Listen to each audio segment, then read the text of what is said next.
यहाँ पर हम बात करते हैं गाड़ियों की गति के बारे में।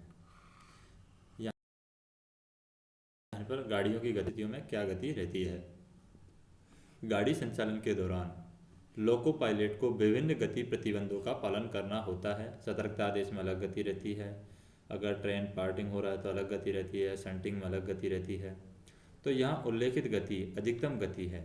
लोको पायलट विवेक के अनुसार गति कम कर सकता है।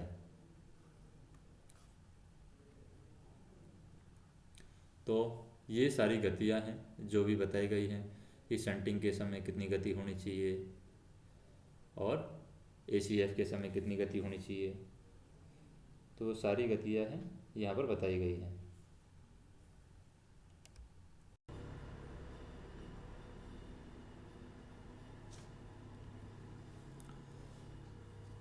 अब यहाँ पर हम बात करते हैं शंटिंग के समय क्या गति होगी। तो शंटिंग देखते हैं सबसे पहले। गति 15 kmph, अधिकतम गति 15 kmph, विस्फोटक वाहन 8 kmph, 5 बॉक्स वैगन की इम्पैक्ट गति 2 kmph, एक बॉक्स वैगन की इम्पैक्ट गति 5 kmph।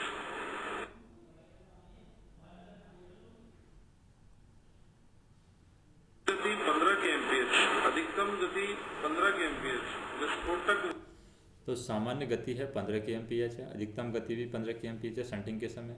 विस्फोटक वाहन में 8 kmph है, 5 बॉक्स वैगन की इम्पैक्ट गति 2 kmph है और एक बॉक्स वैगन की इम्पैक्ट गति है वो 5 kmph है।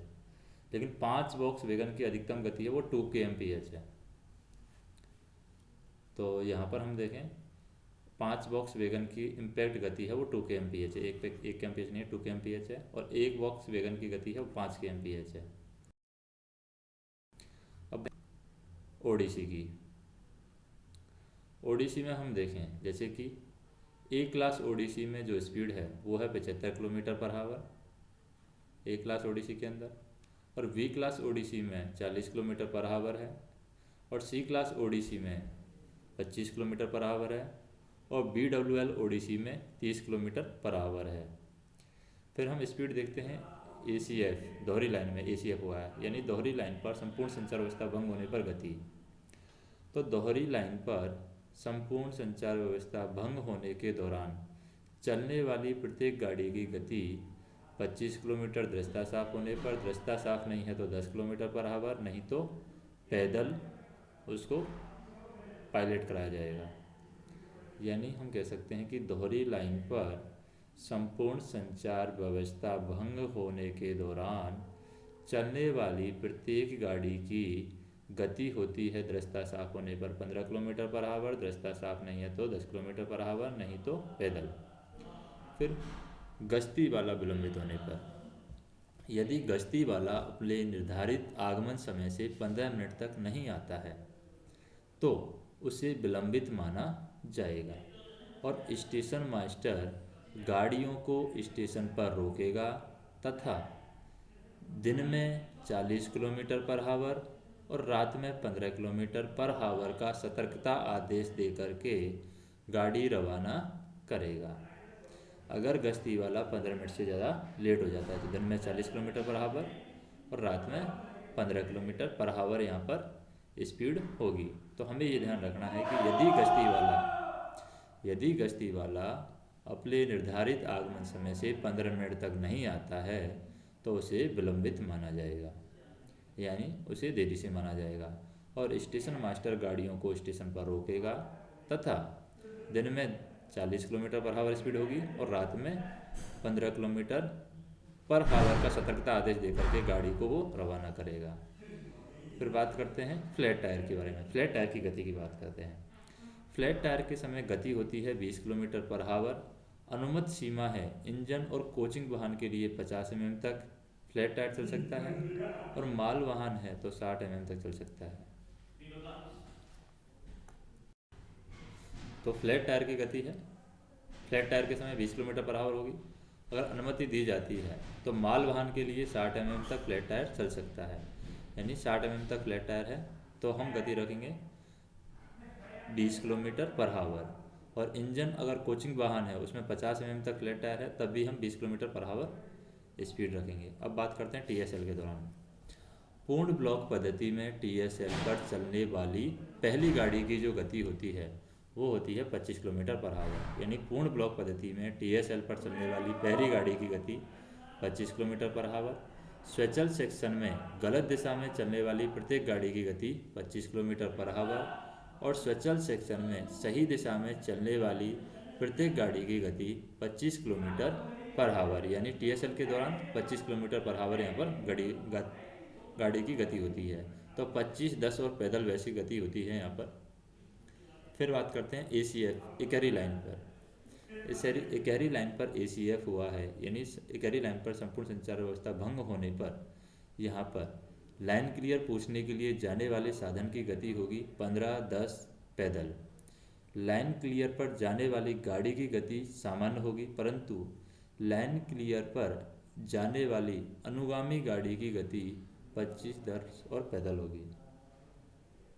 तो हम ये कह सकते हैं कि इकहरी लाइन पर संपूर्ण संचार व्यवस्था भंग होने पर इकहरी लाइन पर संपूर्ण संचार व्यवस्था भंग के दौरान लाइन क्लियर पूछने के लिए जाने वाले साधन की गति 15, 10 और पैदल, और लाइन क्लियर पर जाने वाली गाड़ी की गति सामान्य होगी, परंतु लाइन क्लियर पर जाने वाली अनुगामी गाड़ी की गति 25, 10 और पैदल होगी।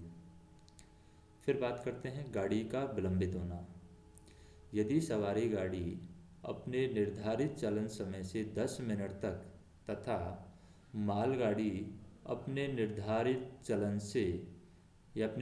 चलन समय से 20 मिनट तक स्टेशन पर नहीं पहुंचती है तो उसे विलंबित माना जाएगा। तो हम ये कह सकते हैं कि गाड़ी सेक्शन में विलंबित होती है तो उस समय गति बताई गई है। स्टेशन मास्टर विपरीत दिशा की गाड़ियों को स्टेशन पर रोकेगा और विलंबित गाड़ियों की जानकारी देते हुए सतर्कता आदेश देकर के गाड़ियों को रवाना करेगा।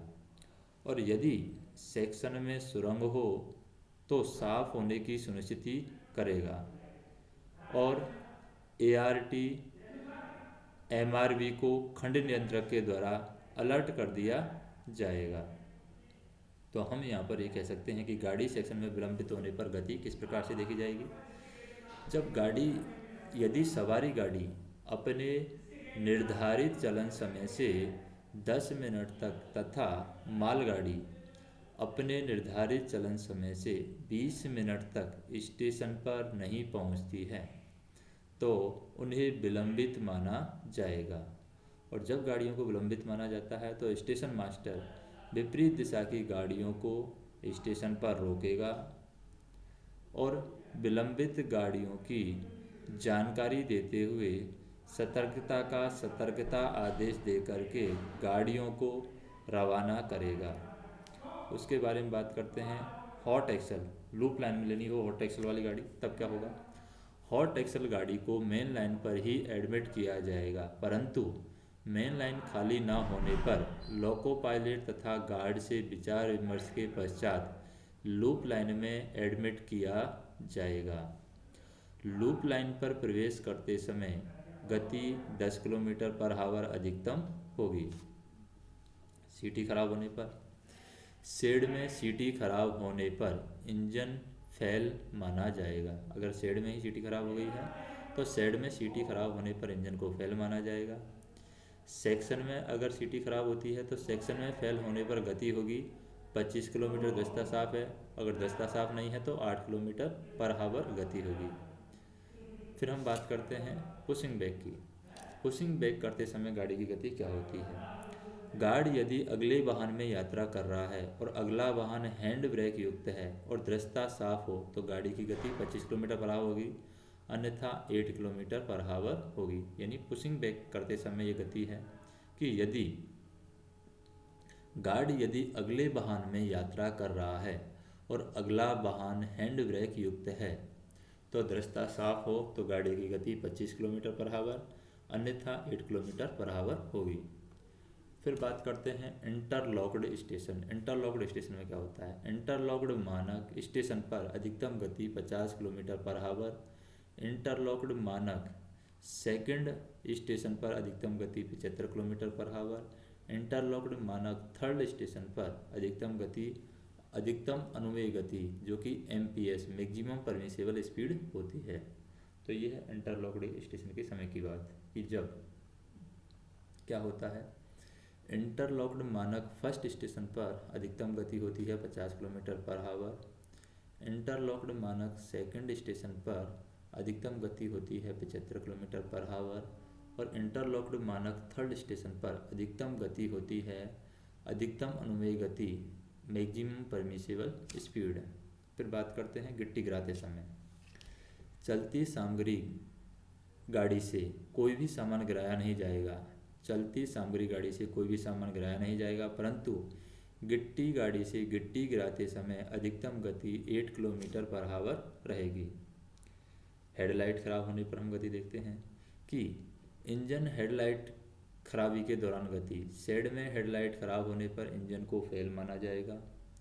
और सेक्शन में फेल होने पर गाड़ी की गति होगी 40 किलोमीटर पर आवर या इससे कम गति का गति प्रतिबंध होने पर वह गति होगी।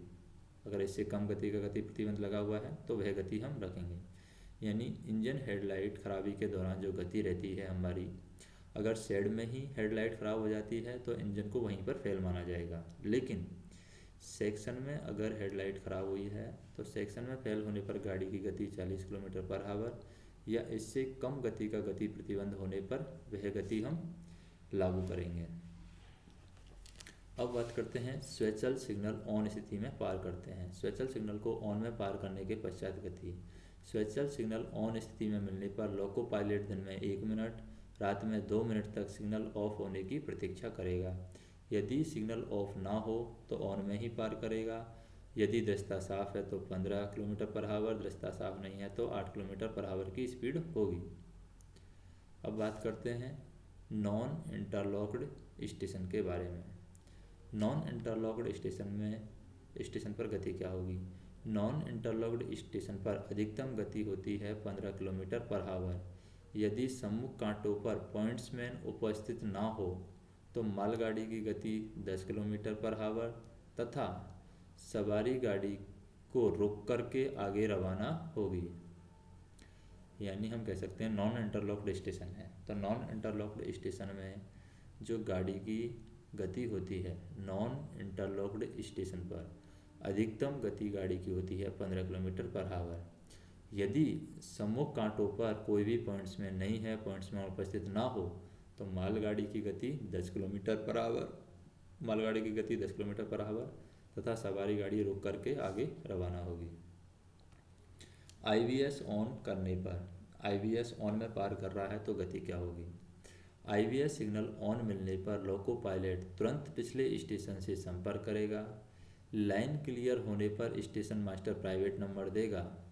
अगले स्टेशन तक गति सामान्य रहेगी, परंतु यदि पिछले स्टेशन से संपर्क नहीं हो पाता है तब 5 मिनट तक सिग्नल ऑफ होने की प्रतीक्षा करेगा। ऑफ न होने पर 15-8, दस्ता साफ होने पर 15 नहीं तो 8 किलोमीटर पर आवर से अगले रोक सिग्नल तक वो जाएगा। फिर है स्पीडोमीटर ख़राब होने पर। शेड में स्पीडोमीटर ख़राब होने पर इंजन फेल माना जाएगा। अगर शेड में ही स्पीडोमीटर ख़राब हो गया तो इंजन को फेल माना जाएगा। सेक्शन में स्पीडोमीटर फेल हो जाता है तो अधिकतम अनुमेय गति से 10% कम गति से गाड़ी को चलाया जाएगा। ऐसे समय WTT working time table, kilometre post और घड़ी की सहायता ली जाएगी। तो हम ये यहाँ पर ये कह सकते हैं कि अगर शेड में ही स्पीडोमीटर ख़राब हो जाता है तो वहीं पर हम इंजन को फेल कर देंगे। लेकिन मान लीजिए सेक्शन में स्पीडोमीटर ख़राब हो गया है तो सेक्शन में फेल होने पर अधिकतम अनुमेय गति से 10% कम गति रखेंगे और 10% कम गति से गाड़ी को यहाँ पर चलाया जाएगा। और ऐसे समय हम किसकी सहायता लेंगे, जो वर्किंग टाइम टेबल हमें दिया हुआ है, किलोमीटर पोस्ट जो दी गई है, घड़ी की सहायता हम लेंगे। फिर बात करते हैं धुंध और कोहरे के मौसम में गति। पूर्ण ब्लॉक पद्धति में गति होती है 60 किलोमीटर पर आवर। स्वैचल सिग्नल व्यवस्था में यदि सिग्नल हरी रोशनी दर्शा रहा है तो 60 किलोमीटर पर आवर। यदि सिग्नल 2 पीली रोशनी दर्शा रहा है तो 30 किलोमीटर पर आवर। और यदि सिग्नल 1 पीली रोशनी दर्शा रहा है तो गाड़ी को अगले सिग्नल पर रोका जा सके, इस प्रकार गति रहेगी। फिर है अवरोधित ब्लॉक सेक्शन में सहायता गाड़ी या इंजन। अवरोधित ब्लॉक सेक्शन में सहायता गाड़ी या इंजन की गति क्या होती है? अवरोधित ब्लॉक सेक्शन में सहायता गाड़ी और इंजन को भेजने के लिए TA 602 अधिकार पत्र दिया जाएगा और सहायता गाड़ी और इंजन की गति दृश्यता साफ होने पर 15 किलोमीटर पर आवर, दृश्यता साफ नहीं है तो 10 किलोमीटर पर आवर होगी।